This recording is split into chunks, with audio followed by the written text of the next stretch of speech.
Sirens wail, buildings burn, and screams can be heard above the streets in the darkness. People cower in fear, unable to find safety, even their homes, as self-appointed police mobs patrol the streets, beating Muslim citizens in the city of New Delhi, India. According to VanityFair.com, gangs of Hindus and Muslims have been clashing in the neighborhood of Majapur and surrounding areas since Sunday, February 23rd, killing at least 13 people. The innocent are hunted down, beaten, tortured, and threatened because they are Muslims, a religious minority in India, a country that is primarily Hindu. According to India's population census in 2019, at worldpopulationreview.com, 14% or 172 million Muslims live in India. Yet, recent legislation called the Citizenship Law was passed by Indian Prime Minister Narendra Modi in December 2019 that denies Muslims the right to Indian citizenship.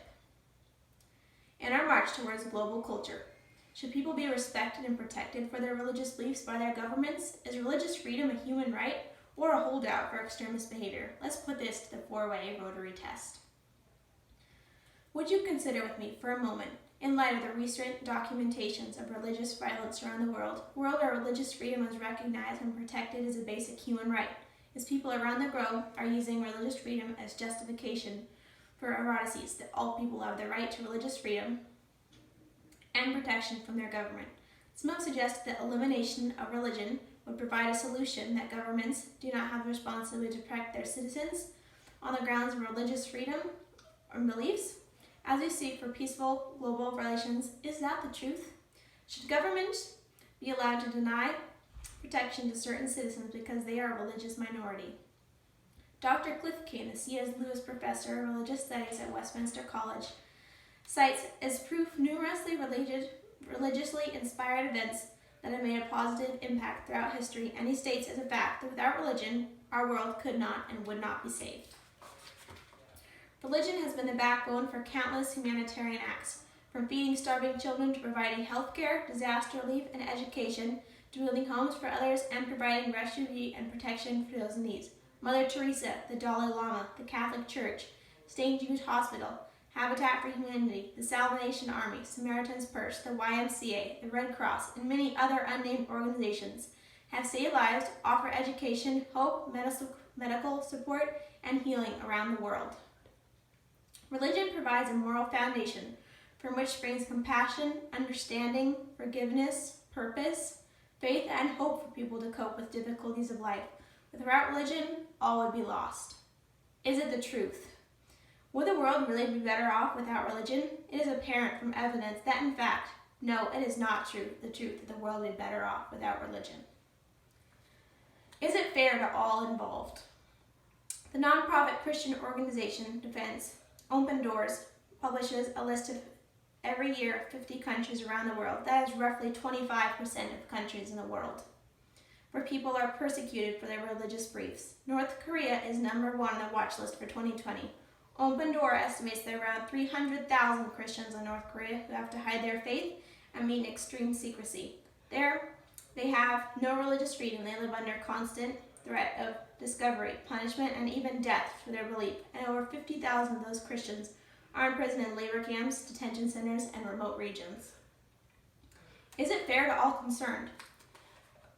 Absolutely not. This is cruel, unjust treatment. According to United Nations Declaration of Human Rights in Article 8, everyone has the right to freedom of thought, conscience, and religion. This right includes freedom to change his religion or belief and freedom to either alone or in community with others, in public or private, to manifest his religion in belief, teaching, practice, worship, and observance. It is a basic human right to have freedom of religion and the protection of the government. Yet in over 50 countries worldwide, this basic human right is being denied. According to pewforum.com, over the decade from 2007 to 2017, government restrictions on religion, laws, policies, and actions by state officials that restricted religious beliefs and practices increases markedly around the world. People of faith have the right to protection from their government, and it is not the role of a government to police and restrict religious ideas.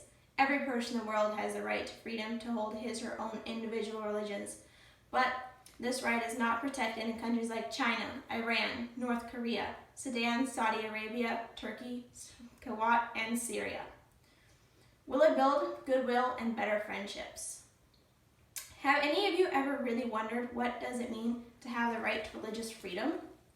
Many people believe that religious freedom gives people the right to go to church, mosque, pray, or religious garments, but it is much more than that. Religious freedom protects people's rights to live, speak, dress, and act according to their beliefs peacefully and publicly.